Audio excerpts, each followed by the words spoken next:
Estamos en la casa de campaña de la fórmula presidencial de Arena. Este día, 9 de octubre, fue la inscripción oficial de Joel Sánchez e Ilse Bonilla como candidatos a la presidencia y a la vicepresidencia de la República por el partido Arena. Joel, más allá de por qué es legítimo, de por qué está habilitado para hacerlo, de por qué, y lo he escuchado, dice que conoce los problemas del Salvador, ¿para qué se inscribió como candidato a la presidencia? Para ganar, para ganar la presidencia de la República en el año 2024, porque estamos listos y somos legítimamente, como ciudadanos salvadoreños, tenemos la oportunidad de hacerlo. ¿Qué lo hace estar tan seguro?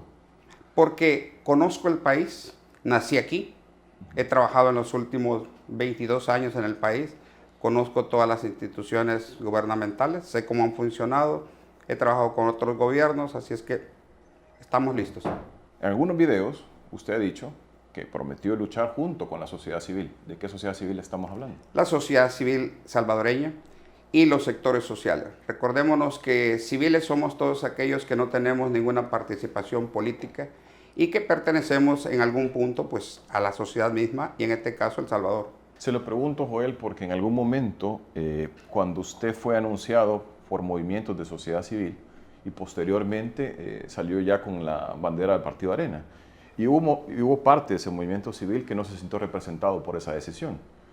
Mire, creo que parte de la democracia de un país es precisamente esa. Y eso es lo que me gusta de la sociedad civil.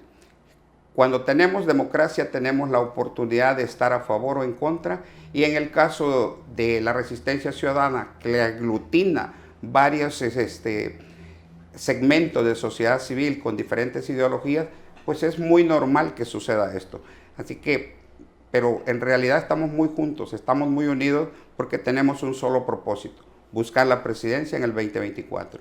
¿Por qué no se pudo poner de acuerdo a la sociedad civil en este caso? Le digo porque hay varios candidatos que claman ser de la sociedad civil y ahora mismo están inscritos bajo banderas diferentes de partidos políticos. Bueno, es que hay que entender que para participar dentro de los comicios electorales en nuestro país, la ley demarca que tienes que pertenecer a un partido político. Y en este caso, pues a mí me corresponde subirme a la bandera del Partido Arena y correr dentro de esa candidatura hacia la presidencia. No se lo digo porque en algún momento hubo bastantes discusiones de el movimiento Sumar, movimiento Resistencia, que usted bien hace alusión a él, y otros movimientos, y se pensaba tener una candidatura única. Se habló muchas veces de candidaturas únicas para la presidencia de cara a una candidatura fuerte del presidente Bukele. ¿Por qué cree, le repito la pregunta, que no se pudieron poner de acuerdo? Sí, es correcto. Te voy a decir, en algún momento se me invitó a mí de diferentes sectores a participar. Recuerdo que me llamó mucha gente, me invitaron a ciertas reuniones y inclusive tuve un par de entrevistas vía Zoom con gente de otro sector, buscando ellos candidatos. Eso era lo que estaban haciendo en ese momento. Me imagino que en aquel entonces, quizás estamos hablando 4 o 5 meses atrás, había muchas propuestas. Hay algo bien importante que deben de saber. ¿Por qué fijarse en Joel Sánchez? Por lo mismo, porque yo soy un empresario que tengo inversiones en el país desde el año 2012. Entonces soy una persona que, aunque no fui conocido por la gente común, pero sí dentro de lo que es el ambiente empresarial, porque soy parte del ANCHAM, soy parte también de la Cámara de Comercio de aquí de El Salvador. Entonces tuve participaciones dentro de los sectores empresariales y creo que por ahí es donde llegaban las propuestas. ¿Y no cree que juegue en su contra que justamente solo lo conozca una parte de la población, en este caso empresariado, como usted dice, y no la población? Que al final la población, en su gran mayoría, es la que vota. En aquel entonces sí, hoy no. Ya las cosas han cambiado, hablo de hace 4 meses atrás. Ahora no, ya nos incorporamos a lo que es la vida política y eso pues básicamente mueve todo el contexto. Y ahora pues ya trabajo dentro de lo que es el partido, la propuesta presidencial, y nos toca caminar territorio. Pero por otro lado también estamos muy activos con lo que es la sociedad civil organizada y los sectores sociales para promocionar esta candidatura. Así que es una combinación bastante ardua entre el partido político y la sociedad civil organizada y los sectores sociales. ¿Usted en el pasado militó en el Partido Arena? No, nunca he militado en ningún partido, nunca he sido parte de ningún instituto político. ¿Y cómo llegó a ser una persona que en este caso usted dice ser, bueno, conocido por el empresariado, si bien es cierto, usted vivió mucho tiempo en Estados Unidos, a ser candidato a un partido que se jactaba de que los únicos candidatos que tenían eran aquellos que sudaban la camiseta? Sí, hay que entender que el contexto político hoy en día ha cambiado de una manera radical. Creo que nunca habíamos vivido una situación de esta donde los partidos políticos casi son inexistentes, donde hay que retomar la participación no nomás ciudadana, pero también de los partidos. Y creo que por ahí es donde más o menos miramos el contexto de que los partidos hoy en día se abrieron a la participación de un personaje no militante dentro de lo que son obviamente las estructuras de los partidos políticos. Ellos tienen sus estatutos. Sé que modificaron varios para poder permitir que un ciudadano común y corriente de la sociedad civil participara. ¿Se siente cómodo en Arena? Me siento cómodo, me siento tranquilo, me siento contento, comprometido. ¿Qué piensa de Roberto Dawison? No lo conocí. No, ni yo tampoco, pero tengo opinión de él. ¿Cuál es la suya? Es que no te podría decir porque no, o sea, no tengo ninguna opinión al respecto porque no he sido político. Entonces, te mentiría si te doy una opinión. Pero no sé qué podría, solo sé que fue el fundador del partido, es todo lo que sé. Bueno, yo le cuento otras cosas que son hechos también. Ha sido, o sea, aparte de ser el fundador del partido, militó en el ejército y además también ha sido uno de los principales señalados de ser el autor intelectual de la muerte de Monseñor Romero. Fíjate. Te digo, por eso no te doy respuesta porque sería irresponsable de mi parte pues vertir una opinión de un personaje que no conoces. Pero ¿le parece bien y de cara al electorado? Porque digamos, usted quiere ser presidente de todos los salvadoreños bajo la bandera del Partido Arena, ¿verdad? Es correcto. Ok. Pero entonces, ¿qué pensará el hueso colorado de, la bandera, de los votantes de Arena si usted no tiene una opinión sobre el fundador del partido? Precisamente por eso, porque el contexto es totalmente diferente. Y de hecho, una de las cosas que me hacen participar es esto. Saber que es un ciudadano común y corriente dentro de una corriente política, en este caso el Partido Arena, teniendo la oportunidad de regir los hilos de esta nación. Y eso es lo que me compromete a mí. Es Joel Sánchez la persona comprometida, decidida a aportar lo que aprendió en el exterior dentro de lo que es El Salvador hoy en día. Joel, ¿uno se puede desligar de lo que implica el vehículo que ha decidido tomar para competir? No es que me desligue como tal, más bien pensaría que los momentos históricos han cambiado, que no necesitamos tener una historia partidista para poder participar dentro de este contexto electoral. Así que en realidad no me preocupa la historia como tal del partido, más bien me preocupa la nueva historia de la nueva Arena renovada y las nuevas propuestas que traemos. ¿Usted políticamente cómo se define? Un empresario soñador que tiene propuestas, que dentro del contexto social he demostrado que he tenido éxito, que puedo desarrollar grandes oportunidades para nuestro país, no nomás en temas económicos, en temas de desarrollo social. Soy un humanista. Dentro del contexto político he participado en muchos proyectos migrantes a través del norte de los Estados Unidos, el sur de México, y pues creo que soy una persona que puede aportar mucho a este país porque he caminado bastante. ¿Y cuál es su ideología? Mi ideología, muchas veces he pensado que no tengo ideología. ¿Por qué? Porque las ideologías son muy radicales. Muchas veces la parte ideológica no te permite abrir tus espacios humanistas al desarrollo de las sociedades. Así que pensaría que soy centro progresista, alguien que busca siempre el desarrollo y el crecimiento de las sociedades. Según una encuesta reciente, en este caso la de la Gavidia, usted es el más cercano competidor del ahora presidente Bukele, pero él lo aventaja por 60 puntos porcentuales. ¿Cuál es su aspiración real en esta contienda? Ganar las elecciones, caminar, sacar a nuestro pueblo adelante, pero sobre todo hay algo por lo que quiero trabajar, la conciencia social. todas las diferencias que existen en los diferentes países o dentro de las diferentes sociedades tiene que ver con la desigualdad, tiene que ver con el abuso, tiene que ver con los grandes capitales creciendo y vemos a una mayoría de la población empobreciendo. Si Dios me permite llegar a la presidencia de este país, quiero ser la balanza de equilibrio dentro de la sociedad misma, donde los ricos respeten a los pobres y el pobre tenga la oportunidad de crecimiento. Ese es mi sueño.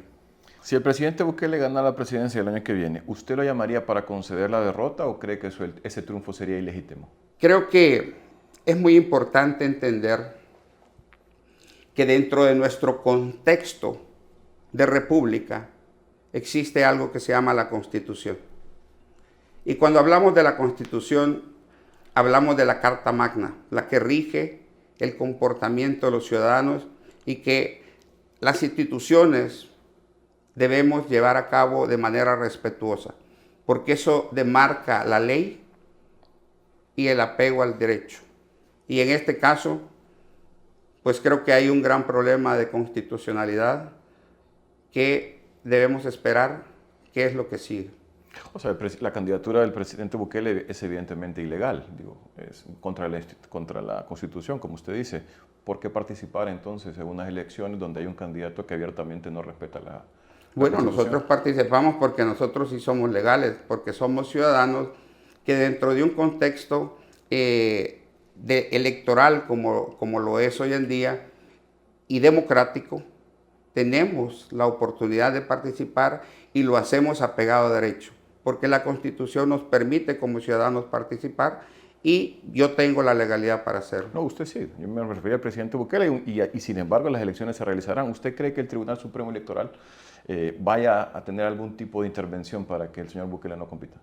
Pues esperaría que las instituciones funcionen, esperaría que todo fuera apegado a derecho. Nosotros siempre debemos de confiar en que la Constitución se respete. Y cuando no se hace, entonces estamos en problemas. Entonces hay que trabajar para luchar y volver todo al ritmo dentro del respeto y el apego a la ley. En una entrevista reciente con la prensa gráfica le preguntaron cómo financiará su campaña electoral y usted dijo, bueno, que algunos amigos le iban a ayudar con algunas cosas, por ejemplo, con panfletos, con otras cosas. ¿Realmente tiene la posibilidad de financiar y cómo va a financiar su campaña? Eso es lo que estamos haciendo. Hoy en día las campañas están dándose de manera muy orgánica. Hay gente deseosa de colaborar y básicamente continuamos dentro del mismo contexto.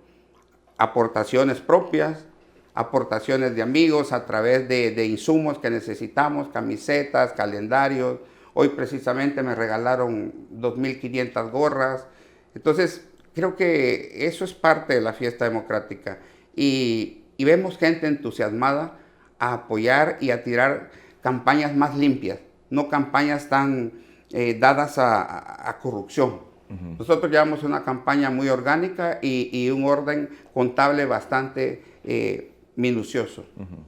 Se lo preguntaba porque en el pasado otros ex colegas suyos, en este caso candidatos a la presidencia por el Partido Arena, recibieron un respaldo importante del gran empresariado salvadoreño.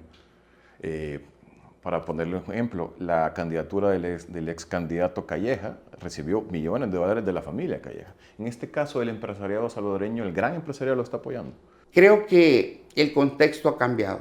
Por eso te decía, o sea, no. Llevamos campañas orgánicas, donde la gente en realidad, bueno, antes se acarreaba gente, eso me dicen, ahora no, la gente se entusiasma, hacemos pequeñas colaboraciones, pero no esas cantidades millonarias de gastos en campaña.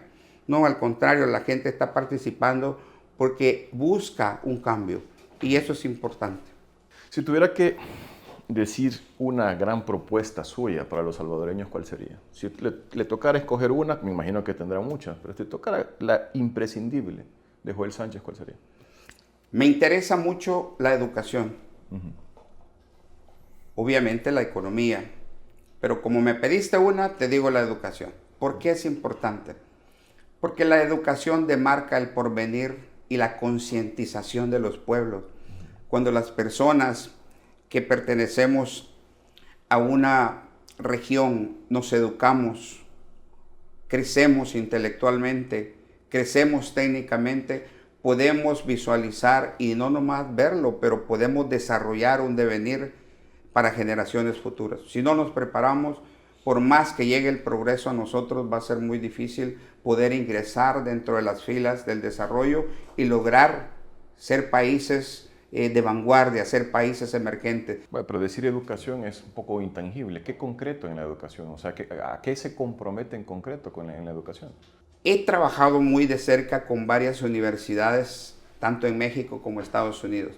He visto varios programas y para ser más concreto, hay un programa que lo venden las universidades del sur de California. Estamos hablando de Berkeley, UCLA, muchas universidades que están promoviendo sus programas educativos a varios niveles. Hay unos técnicos, hay otros de carrera completa, maestrías, etc. Esos programas son muy importantes traerlos. Pueden acoplarse muy fácilmente a nuestro país. La gran problemática que encontramos son las reformas a la educación. Hay que trabajar fuertemente en la parte de las reformas con la Asamblea Legislativa para poder implementarlas. Los programas están ahí, las conexiones están ahí, tenemos los accesos, tenemos donadores que pueden darnos inclusive ya le llamamos a las becas educativas. Entonces nosotros tenemos ya una plataforma lista para ingresarla. Hay uno de los temas, usted no lo ha mencionado, pero tiene que ver con la seguridad. Usted decía seguridad jurídica, pero otra es la seguridad que tiene que ver con violencia. Y en eso la gente parece estar, al menos sentirse más segura. ¿Usted haría algún cambio respecto a eso? Yo creo que es un gran mensaje y me gusta esa pregunta porque a mucha gente le da miedo contestarla o se les complica. La seguridad es muy importante para el desarrollo de los pueblos. Un pueblo que no tiene una seguridad donde sus ciudadanos no se ven protegidos, y es ahí donde entra el gobierno. El gobierno debe ser garante de la seguridad que nosotros tenemos en las calles, porque tenemos que producir las 24 horas. Hay fábricas, hay maquilas que trabajan de noche y sus empleados tenían problemas llegando o saliendo a altas horas de la noche. Entonces creo que cuando miramos cosas buenas, debemos de ser responsables y continuarlas. Pero cuando miramos cosas que no resultan en un beneficio a la población, ahí es donde entramos a hacer los cambios. En este caso, debo entender por lo que usted me está diciendo, Joel, que está de acuerdo con el régimen de excepción. No necesariamente, o sea, no estoy diciendo eso. Estoy diciendo que la seguridad es algo muy importante. Ahora, la manera de cómo cada gobierno llega a garantizar la seguridad, ahí está la diferencia. Pero estamos de acuerdo entonces, por lo que le entiendo, y corríjame si me equivoco, que esa percepción de seguridad de la ciudadanía es correcta. Es decir, la gente se siente más segura ahora. La gente se siente más segura, eso hay que decirlo.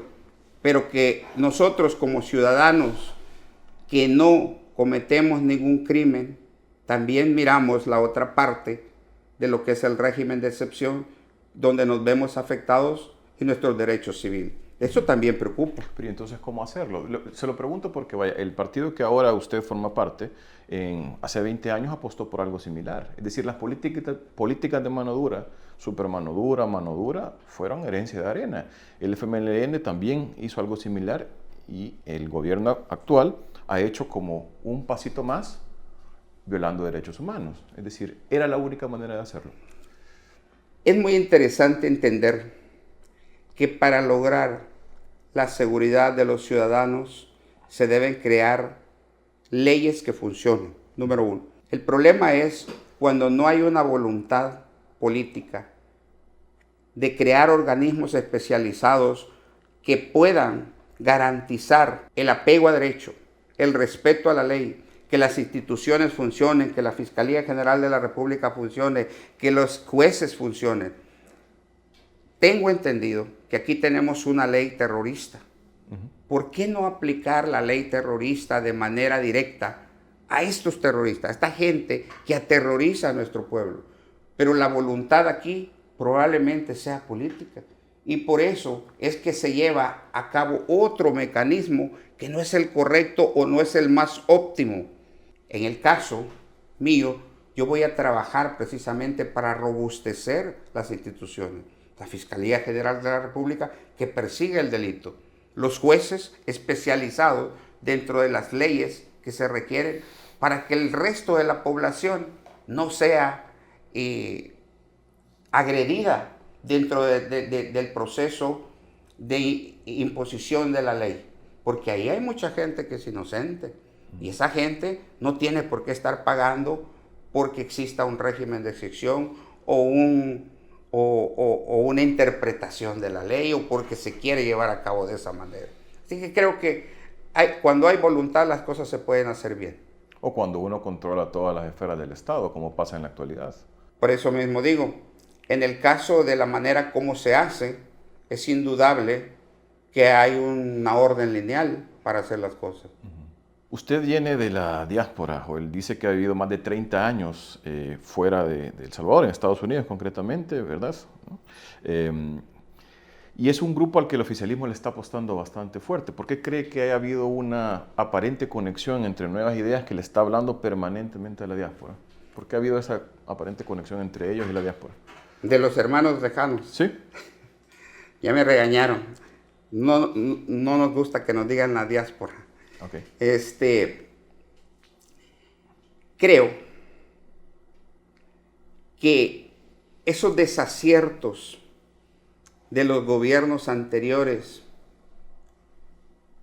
que no pudieron llevar a cabo las mejores satisfacciones para el pueblo salvadoreño, teniendo la oportunidad de hacerlo, es lo que ha básicamente despertado el deseo, y más que todo de los que estamos en los Estados Unidos, de apoyar siempre una candidatura de esperanza, una candidatura que pueda llevar a cabo ese cambio. Y creo que fue eso lo que pasó, eso fue lo que pasó con el partido que hoy en día gobierna. Se creyó que podía ser el partido de la esperanza, el que cambiara los acontecimientos de corrupción, el que cambiara la nueva política a seguir, que ayudara a sus familias, porque algo bien importante que hay que puntualizar, los hermanos lejanos, la mayoría somos gente que llega de zonas rurales, gente sin oportunidades, gente que ya perdimos el rumbo del desarrollo dentro de nuestro propio territorio y nos vamos a buscar un futuro a una tierra que no es la nuestra, enfrentándonos a tantos retos, a tantas vicisitudes, a tantos exponiendo nuestras vidas. Entonces cuando llega uno allá, y lo digo por mi persona, estás buscando siempre el que te lleve la esperanza, el que te cambie tu terruño para que pueda uno regresar dentro de un contexto de paz, de oportunidades, pero sobre todo de regresar con los tuyos, de amor. Desafortunadamente no es lo que este gobierno hoy en día ha ofrecido y por eso es que la comunidad de hermanos salvadoreños hoy en día en el exterior se miran de alguna manera impactados y miran en mi persona como una nueva oportunidad porque pertenezco a la comunidad de ellos. Y estamos viendo mucha gente cambiando, aun cuando al principio había mucha gente apoyando a este gobierno, ahora están entendiendo porque sus familiares mismos les están contando que la realidad no es todo como se pinta. Así que creo que hay una muy buena chance de poder reconstruir la figura de la esperanza con los hermanos en el exterior. Pero ¿qué tan decisiva cree que sea la votación de estos salvadoreños y salvadoreñas en el exterior en esta elección presidencial? Bastante. ¿Usted cree que vaya a inclinar la balanza? Bastante. Porque la otra vez usted decía que le preocupaba el incremento tan súbito del padrón electoral, porque decía que se habían inscrito, al principio habían votado apenas unos miles de salvadoreños en las pasadas elecciones y ahora que el padrón ya superaba el 500,000. Entonces, ¿cómo debemos entender eso? ¿Estaba bien? ¿Antes no estaba bien y ahora sí o cómo? Las estadísticas marcan que Los hermanos lejanos en el exterior usualmente no han votado en masa. Me explicaban en el Tribunal Supremo Electoral que era por el sistema, la manera como se les daba la oportunidad de votar, y era a través del correo, y tenían que llevar un proceso burocrático, y todos inmersos en el trabajo, pues la gente no tomaba el tiempo para hacerlo. Así que eran aunque el padrón electoral rondaba los 150,000 salvadoreños, solamente 6,000, 7,000 votaban. Ahora las cosas han cambiado. Ahora se va a dar la oportunidad de otras alternativas de voto: electrónico, presencial y creo que por correo. Entonces eso abre la posibilidad de que sean más salvadoreños deseando votar, lo que según el Tribunal Supremo Electoral ha elevado el empadronamiento de salvadoreños. Estábamos hablando de más de 600,000, pero que todavía hay un plazo hasta noviembre para que se sigan empadronando y que probablemente lleguen a los 900,000. Son cifras muy altas. Si entendemos la nueva reestructuración en las elecciones, vamos a darnos cuenta que somos nosotros los que vamos a tener la oportunidad y la posibilidad de cambiar el rumbo de este país. Porque todos los votos están concentrados para San Salvador. Y de darse de esa manera, estamos hablando de un número muy significativo de personas poniendo la balanza hacia una nueva propuesta. ¿Y usted cree que los salvadoreños y salvadoreñas que viven fuera de El Salvador están debidamente informados de lo que ocurre acá? Creo que ellos revisan las noticias, ellos siguen mucho las redes sociales. El problema es que ahora lo que vemos en la mayoría de las redes es unas noticias muy confusas, noticias falsas, noticias a medias. Desafortunadamente, y tengo que decirlo, el periodismo está secuestrado por mercenarios de la noticia. Hay muchas personas que ni tan siquiera son periodistas, pero tienen una opinión y generan un movimiento que puede hacer cambiar la decisión de las personas. Creo que por ahí es de tener mucho cuidado, pero también es importante que la noticia buena, que el periodista honesto, profesional, también lo exprese de manera correcta para que el ciudadano pueda tomar la decisión más acertada en base a una realidad y no termine siendo secuestrado por mercenarios de la noticia. Eso es algo muy importante que debemos cuidar, y eso es lo que nosotros estamos trabajando. Estamos tratando de educar a las personas cómo identificar, no nomás a las personas que ya sabemos que tiran noticias falsas, pero también cómo identificar una noticia falsa. Porque es importante que no juguemos con el devenir de nuestro país a través de ese tipo de personajes que se dedican solamente a confundir a la gente.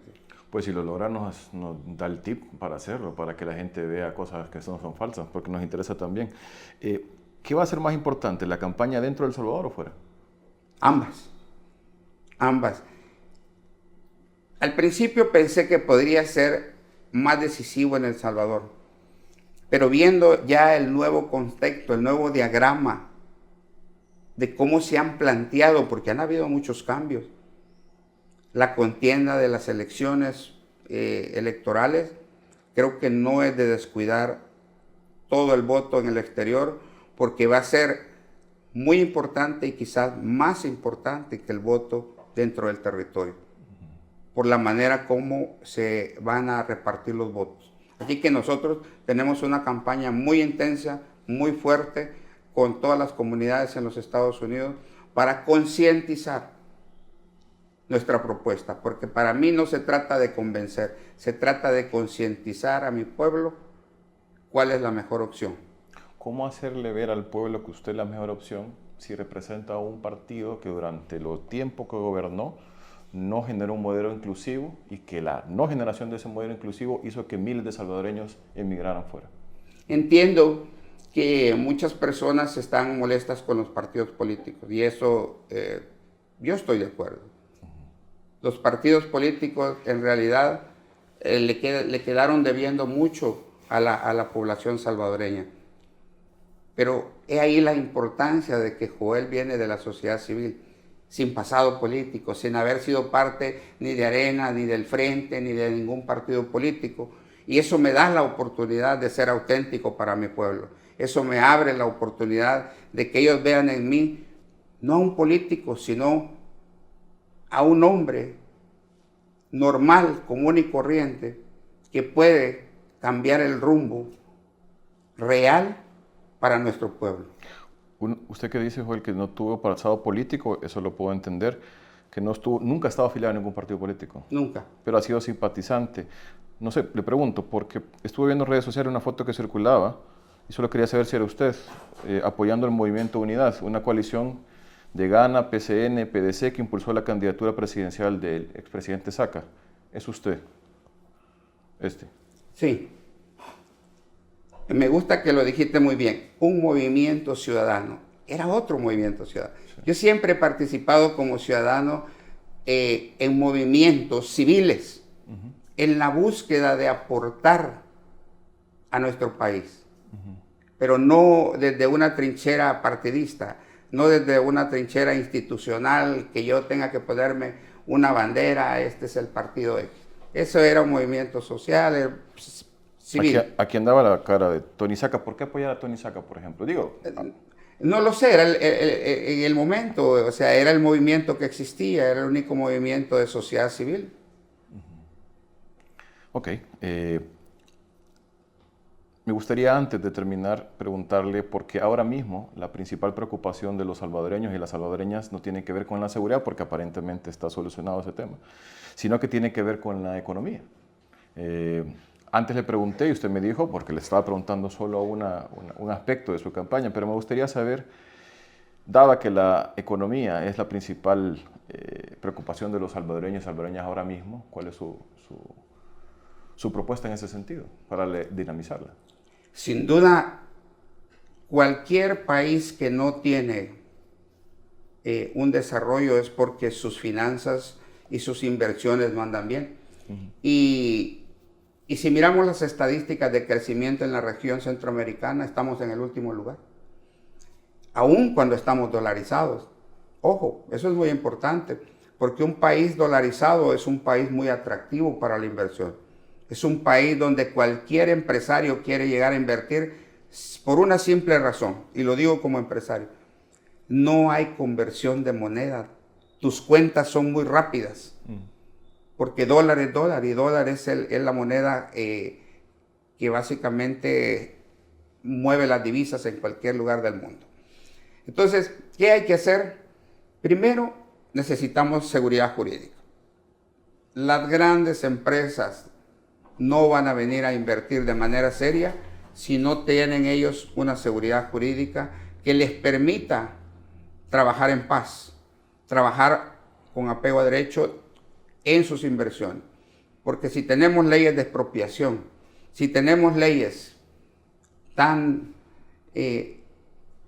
a libre albedrío que vienen directamente de los gobernantes y pueden despojar a las empresas de sus dineros y sus bienes, pues nadie va a venir a querer invertir de esa manera. Pero por otro lado, si tenemos un gobierno que establece un orden jurídico, que establece el respeto a la Constitución y apertura, obviamente, las oportunidades de inversión, pero más que eso, generar que nuestros propios empresarios, que nuestros propios comerciantes puedan generar ese movimiento económico a través de préstamos bancarios a bajos intereses, programas del gobierno que puedan ponerlos exentos de IVA por un periodo determinado, que podamos generar esa motivación para la inversión, empezando por los nuestros, por los salvadoreños, y luego aperturando a las grandes transnacionales, pues creo que vamos a avanzar muy rápido, porque un país que tiene oportunidades de empleo, un país que tiene oportunidades de crecimiento económico, pues es un país que progresa, y el progreso te conlleva a los demás necesidades, como en este caso la alimentación. Hoy en día podemos ver que tenemos un gran problema dentro del proceso de la cadena alimenticia. Estamos en problemas. Guatemala, el gran proveedor de frutas y verduras, tiene sus propios problemas dentro de su territorio. Y hoy en día la tiendona, estaba leyendo que ya socavó sus abastecimientos. Todo va en una cadena de distribución y consumo. Y cuando un país, porque tiene un mal sistema de desarrollo económico, un mal sistema empresarial, un mal sistema dentro de todos sus sectores, en este caso el agrario, pues se socava dentro de la miseria, dentro de la problemática alimentaria, que es lo que estamos viendo ahorita. Ya la canasta básica ya subió. Ahora con este problema de Guatemala viene a incrementar el caos, porque las verduras van a subir, si no es que ya subieron. Entonces, creo que hay que entender cómo funciona la economía de los pueblos, y es ahí donde yo me siento sólido, preparado, con conocimiento, experiencia, con nexos a través de muchos países para poder atraer y levantar nuestra economía de manera inmediata. Joel, le agradezco mucho por su tiempo. Muchas gracias. Muchas gracias.